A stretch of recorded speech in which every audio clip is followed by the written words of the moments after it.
بسم اللہ الرحمن الرحیم۔ السلام علیکم۔ آج ہم بات کریں گے حضرت لقمان کی، جنہوں نے اپنے بیٹے کو کچھ نصیحت کی ہیں۔ وہ میں آپ کو بتاؤں گا، قرآن میں ان کا ذکر ہے، وہ نصیحت جو ہے وہ قرآن میں موجود ہے۔ اللہ نے بڑی پسند کی ان کی نصیحت، اس لیے قیامت تک اس پوری نصیحت کو زندہ رکھا قرآن کے ذریعے۔ حضرت لقمان بہت دانا تھے، ان کو اللہ تعالیٰ نے حکمت عطا کی تھی۔ یہ جو میں آپ کو بات بتا رہا ہوں یہ قرآن میں موجود ہے، وہ آیتیں بھی میں آپ کے سامنے ابھی رکھوں گا، لیکن اس سے پہلے میں یہ بتاتا چلوں کہ حکیم لقمان جو ہم بچپن سے سنتے رہے ہیں، سب نے تقریباً سنا ہوگا، وہ والے حکیم نہیں ہے جو پڑیاں بناتے ہیں۔ بیماری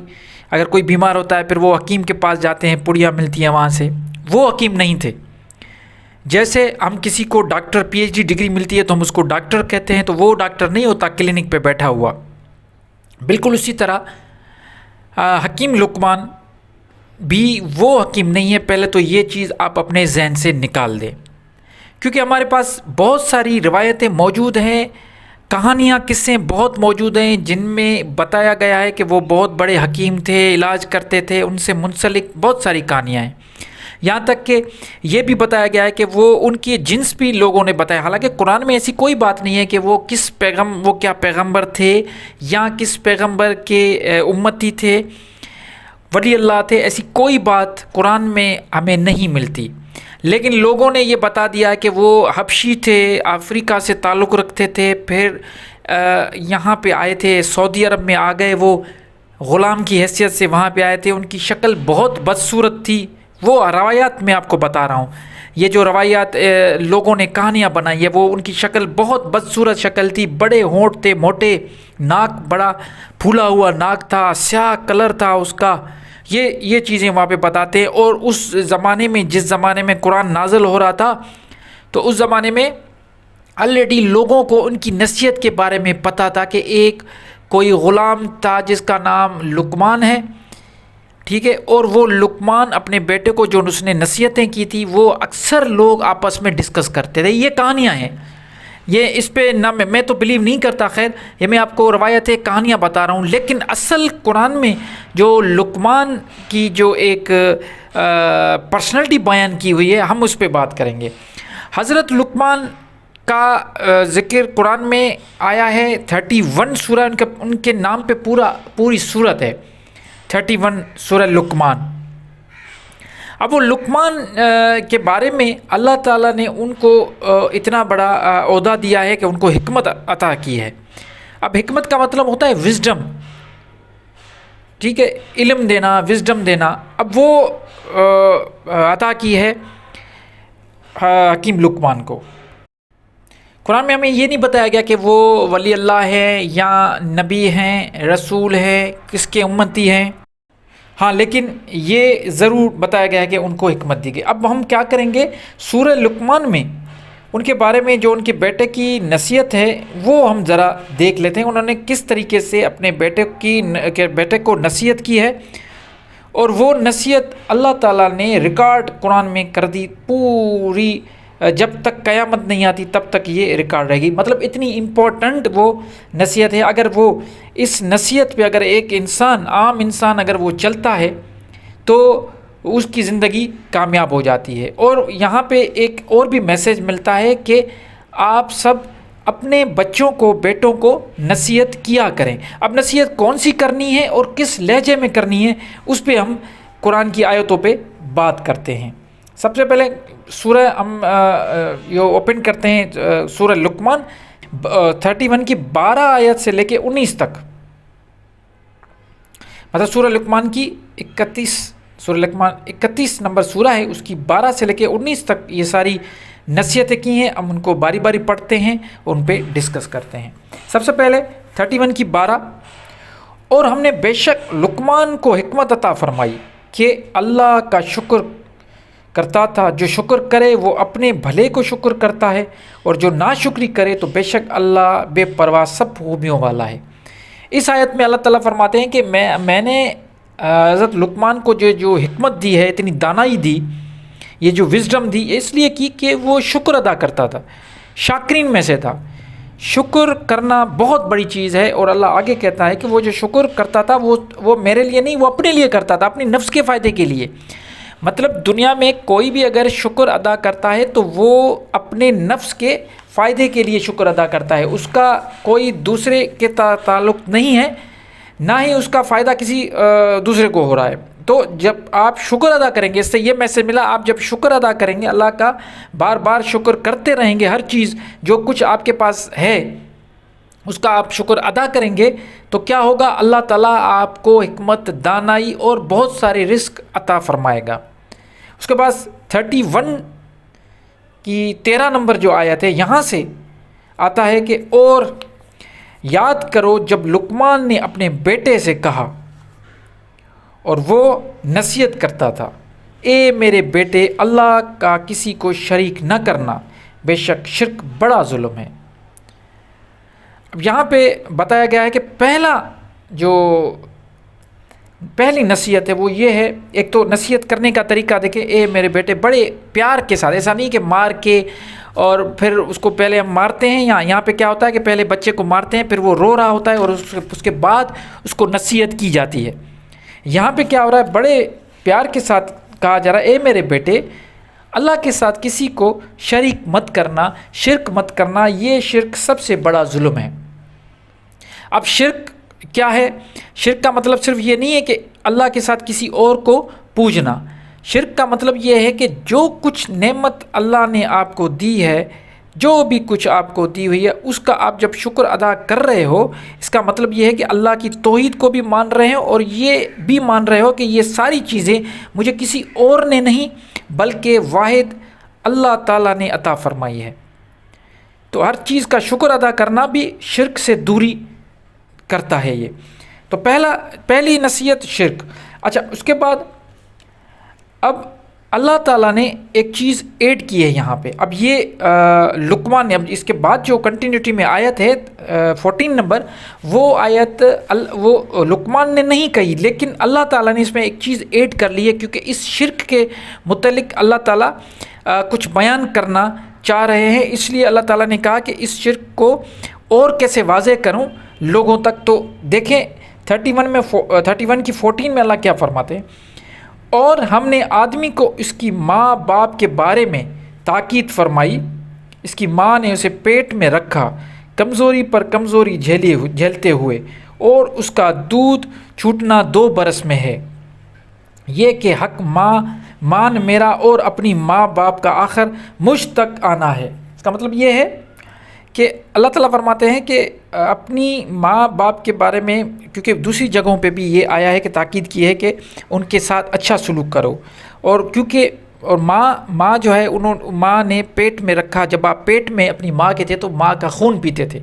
اور پھر 2 برس آپ نے دودھ پیا، تو ان کا حق بڑا حق بنتا ہے ماں باپ کا۔ اللہ فرماتا ہے ان کا بہت بڑا حق ہے، اور آپ کو ماں اور باپ کی قدر ہر صورت میں کرنی ہے۔ اب آگے اللہ کیا فرماتا ہے دیکھیں 31 کی 15 میں کنٹینیوٹی میں، اور اگر وہ دونوں تجھ پر اس بات کا دباؤ ڈالیں کہ تو میرے ساتھ شریک کرے ایسی چیزوں کو جس کا تجھے علم نہیں، تو ان کا کہنا نہ مان، اور دنیا میں اچھی طرح ان کا ساتھ دے، اور اس کی راہ چل جو میری طرف رجوع لایا، پھر میرے ہی طرف تمہیں پھر آنا ہے، تو میں بتا دوں گا جو تم کرتے تھے۔ اب یہاں پہ اتنی بڑی عظمت والدین کی بتائی کہ دیکھیں، جب لقمان نے اپنے بیٹے کو کہا کہ کسی کو بھی اللہ کے ساتھ شریک نہ کرنا، تو اس کے بعد اللہ تعالیٰ نے فوراً شرک کو اور بھی ذرا ایلیبوریٹ کرتے ہوئے کہا کہ آپ کے نزدیک سب سے بڑا جو درجہ ہے وہ ماں باپ کا ہے، ماں کا اور بھی زیادہ ہے، کیونکہ پیٹ میں رہتے ہوئے آپ نے خون پیا، اور جب آپ باہر نکلے تو آپ نے 2 سال تک دودھ پیا، اور اس نے بڑی کمزوری میں آپ کو جھیلا۔ اگر وہ ایک تو ان کے ساتھ اچھا سلوک کرو، اور اگر وہ بھی تمہیں کہتے ہیں کہ اللہ کے ساتھ کسی کو شریک کرو تو ان کا کہنا نہ مانو، اور ان کا کہنا مانو۔ آگے کہتا ہے کہ ان کا کہنا مالو جو میری طرف رجوع لایا، جو بھی مطلب آپ کو لگتا ہے جیسے کوئی مرشد بنا لیتا ہے، آپ کو لگتا ہے کہ فلاں بندہ دین کا کام کر رہا ہے اور دین کی خدمت کر رہا ہے، تو ان سے بھلی آپ ان کو فالو کرو، لیکن اگر آپ کو ماں باپ بھی کہتے ہیں کہ شرک کرو تو ماں باپ کو بھی جواب دے دینا ہے۔ اتنا بڑا یہ ظلم ہے کہ اگر آپ کو ماں باپ بھی کہتے ہیں تو ماں باپ کو بھی آپ کو انکار کر دینا ہے کہ نہیں، ہم کم سے کم شرک نہیں کریں گے۔ اچھا، انکار کرنا ہے، مارنا نہیں ہے ان کو زبردستی کوئی تکلیف نہیں دینی، لیکن انکار کر دینا ہے، کیونکہ شرک بہت بڑا ظلم ہے۔ تو پہلی نصیحت جو تھی وہ شرک کی تھی۔ اس کے بعد پھر اب ڈائریکٹ پھر لقمان کہتے ہیں اپنے بیٹے سے 31 کی 16 نمبر آیت میں، پیارے بیٹے، دیکھیں کتنے پیار سے بات کر رہا ہے، پیارے بیٹے، او میرے بیٹے، ہماری طرح نہیں کہ مار کے پھر رلا کے اس کے بعد پھر جب ہم پوری نصیحت کر کے نکل جاتے ہیں تو پیچھے بچے کہتے ہیں کہ ابو نے بہت مارا، کیونکہ وہ ان کا دھیان اسی طرف ہوتا ہے کہ میرے ساتھ ظلم ہوا، ابو نے مارا یا امی نے مارا یا کسی نے بھی۔ تو لیکن اگر پیار سے سمجھائیں گے تو بات سمجھ میں آ جائے گی۔ تو پیارے بیٹے، اگر برائی رائی کے دانے برابر بھی ہو، پھر وہ پتھر کی چٹان میں ہو یا آسمان میں یا زمین میں کہیں ہو، اللہ اسے لے آئے گا، بے شک اللہ ہر ایک باریکی کا جاننے والا خبردار ہے۔ دیکھا یہاں پہ، کیونکہ بچے کیا کرتے ہیں، چھپ چھپ کے غلطیاں کرتے ہیں، گناہ کرتے ہیں، تو یہاں پہ دوسری نصیحت یہ آئی، پہلی شرک، دوسری یہ آئی کہ اللہ تعالیٰ سب کچھ دیکھ رہا ہے، جو کچھ آپ کرتے ہو۔ اپنے بیٹے کو کہا کہ جو کچھ آپ کرتے ہو چھپا کے کرتے ہو، چاہے وہ رائی کے برابر کی عمل ہو، برا ہو یا اچھا ہو، آسمان میں ہو یا زمین میں چھپ کے آپ کر رہے ہو یا اس خلا میں جا کے کر رہے ہو، پتھر کے چٹانوں پہ اگر وہ چھپ کے کر رہے ہو، اللہ ہر چیز پہ نظر کرتا ہے۔ اب اس نصیحت سے ایک خوف خدا پیدا ہوتا ہے اور یہ چیز محسوس ہوتی ہے کہ گناہ کرنے سے انسان ڈرتا ہے، کیونکہ اس کو فیل ہوتا ہے کہ جب میں گناہ کروں گا یا کر رہا ہوں کہیں پہ بھی چھپ کے، کوئی اگر مجھے نہیں دیکھ رہا تو کم سے کم اللہ تو مجھے دیکھ رہا ہے، اللہ تو ہر چیز کا خبردار ہے، جاننے والا ہے۔ اس کے بعد چلتے ہیں 17 میں، پھر کہتے ہیں اے میرے بیٹے، صلاۃ قائم رکھ اور اچھی بات کا حکم دے اور بری بات سے منع کر، اور جو تکلیف تجھ پر پڑے اس پر صبر کر، بے شک یہ ہمت کے کام ہے۔ اب دیکھیں یہاں پہ کہہ رہے ہیں کہ صلاۃ کو قائم رکھ، دین پہ رہے، اور بڑی بات یہ ہے کہ اچھی بات کا حکم دے، مطلب اچھی بات کو فروغ کرو، جہاں پہ آپ کو لگتا ہے کہ یہ بات کرنے سے لوگوں کو فائدہ ہوگا، دین کے ہو دنیا کی ہو، اس کو فروغ دو، لوگوں کو بتاؤ، چھپاؤ نہیں اچھی بات، اور غلط بات دیکھتے ہو تو منع کرو، منافقت نہیں کرو کہ آپ دیکھ کے منہ پھیر دیتے ہو، جیسے آج کل پوری دنیا میں ایسا ہو رہا ہے، فلسطین میں اتنے ظلم ہو رہا ہے۔ میں مسلمان اور ہندو کی بات نہیں کر رہا، میں بچوں کی بات کر رہا ہوں جو خون بہہ رہا ہے وہاں پہ، یا کشمیر میں یا کہیں اور پہ بھی، یا ہم دیکھے جائیں جہاں پہ بھی جنگ چل رہی ہے،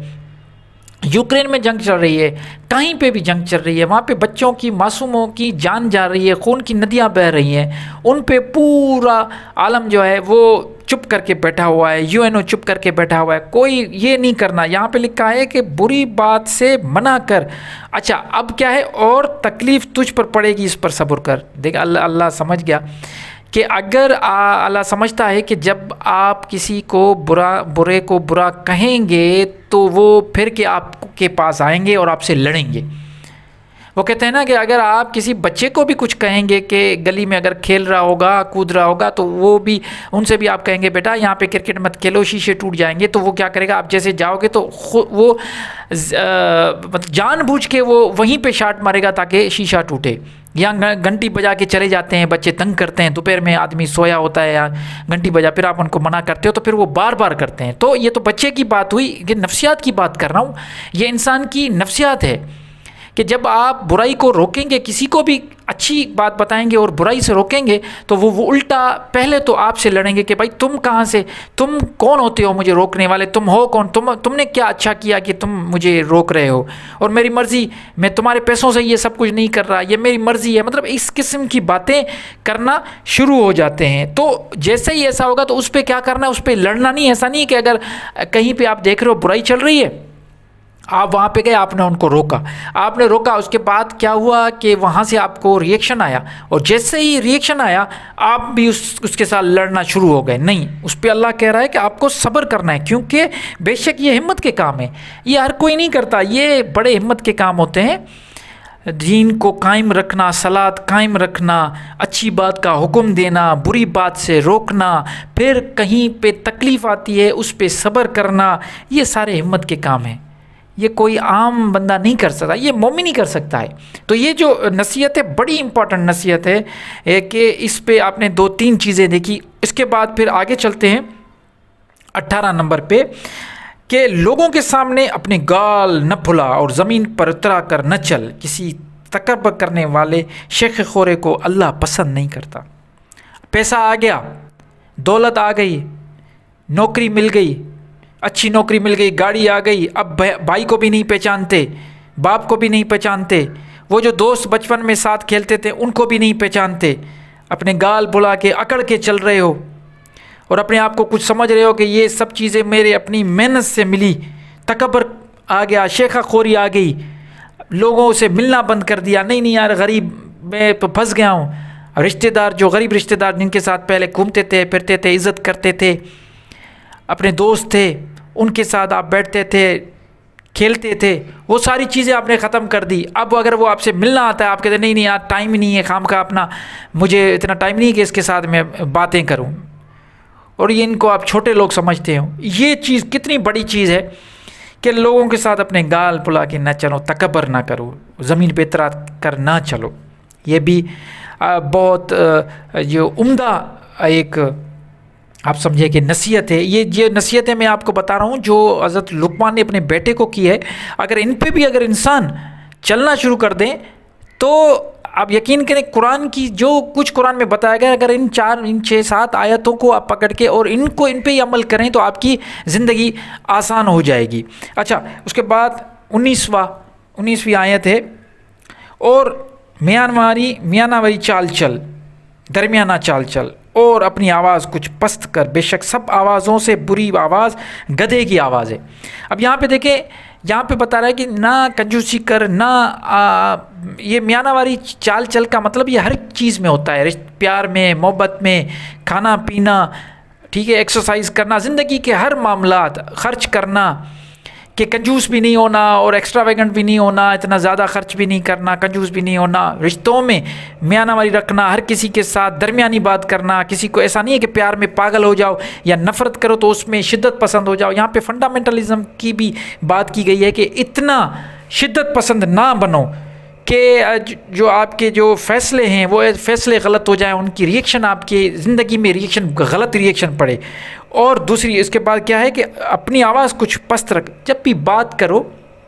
لوگوں کے ساتھ، گھروں میں، دوستوں سے، کسی کے بھی ساتھ، تو اپنی آواز دھیمی رکھا کریں، کیونکہ جب آواز دھیمی رکھتے ہیں تو آگے والا آپ کی باتوں کو اور بھی بہتر طریقے سے سمجھنے لگے گا. کیونکہ ایسا ہوتا ہے کہ لوگ یہ سمجھتے ہیں کہ میں اگر زور سے چلا کے بات کروں گا، کیونکہ جب ڈیبیٹ ہوتا ہے تو چلا کے بات کرتے ہیں، تو اس کا مطلب یہ سمجھتے ہیں کہ ہم نے جب دلیل ختم ہو جاتی ہیں تو لوگ چلانا شروع کرتے ہیں، تو وہ سمجھتے ہیں کہ جب دلیل ہماری کام نہیں کرتی تو ہو سکتا ہے ہمارا جو یہ آواز ہے یہ ہم پریشر سے دے رہے ہیں، ہو سکتا ہے اس کا کوئی اثر پڑ جائے. لیکن اللہ منع کرتا ہے، اللہ فرماتا ہے کہ یہ چیزیں آپ کے کردار پہ اثر انداز ہوتی ہے. آپ کو آواز دھیمی کرنی ہے، چاہے اپنے باپ سے بات کرو، اپنے بیٹے سے بات کرو، اپنی بیوی سے بات کرو، اپنے رشتہ داروں سے بات کرو، اپنے دوستوں سے بات کرو، اپنے معاشرے میں بات کرو، جہاں پہ بھی آپ بات کرتے ہو، کمیونیکیشن جہاں پہ بھی وہ آواز جب دھیما کریں گے تو آپ کا اخلاق خود بخود اوپر نکل آئے گا اور آپ کے کردار سے خوشبو آنی شروع ہو جائے گی، اور لوگ آپ سے متاثر ہوں گے اور آپ کی باتیں بھی سنیں گے. اور اس لیے اللہ نے کہا کہ دیکھیں ایک گدھا ہوتا ہے، کبھی آپ نے گدھے کی آواز سنی ہے جب وہ ڈینچو کرتا ہے تو آپ یہ سوچیں کہ وہ کتنی تکلیف ہوتی ہے. لوگ بہت سارے میں نے ایسے دیکھے وہ اپنے کانوں میں کانوں میں ہاتھ دے دیتے ہیں، اتنا برا لگتا ہے، حالانکہ اس کو کوئی تکلیف نہیں ہوتی، کچھ اگر اس کو چاہیے ہوتا ہے تو اتنی زور سے آواز کرتا ہے. اس لیے اللہ تعالیٰ نے مثال گدھے کی دی، اور اللہ فرماتا ہے میں مثال دینے سے کوئی شرماتا نہیں ہوں. مچھر کی مثال ہو، مکڑی کی مثال ہو یا گدھے کی مثال ہو، اللہ تعالیٰ مثال دیتا ہے، وہ بھی اس لیے دے رہا ہے کہ ہمیں سمجھانے کے لیے۔ تو گدھے کی آواز سب سے اس لیے بڑی ہے کہ وہ اچانک بڑی زور سے جو ہے نا ڈھین چو کرنا شروع کر دیتا ہے۔ تو یہ نصیحتیں جو میں نے آپ کو آج بتائی ہے، حکیم لقمان نے اپنے بیٹے کو دی ہے۔ اگر ہم اس پہ بھی، یہ بیان کرنے کا آج کا مقصد یہ ہے کہ اگر ان سب چیزوں پہ اگر ہم عمل کرنا شروع کر دیں گے، صرف ان نصیحتوں پہ، کتنی آیتیں ہیں 12 سے لے کے 19 تک، ان میں ہم 7-8 آیتوں پہ بھی عمل کریں گے، قرآن کے دوسری تو ہر آیت جو ہے ان پہ اگر ہم عمل کریں تو بہت بڑی بات ہے، لیکن یہ جو 7 آیتیں ہمیں ملی ہیں، اگر ان پہ بھی ہم فالو کرنا شروع کریں اگر، تو ہماری زندگی آسان ہو جائے گی، ہمیں اس دنیا میں بھی عزت ملے گی اور آخر میں بھی ہم سرخرو ہو جائیں گے۔ امید کرتا ہوں آج کی یہ لیکچر، آج کا یہ بیان آپ کو اچھا لگا ہوگا، آپ کے دل کو ضرور چھوا ہوگا۔ مجھے ضرور اپنی رائے سے آگاہ کیجیے گا، انشاءاللہ نئے ٹاپک کے ساتھ حاضر ہوں گا۔ تب تک کے لیے مجھے اجازت دیجیے، اللہ نگہبان۔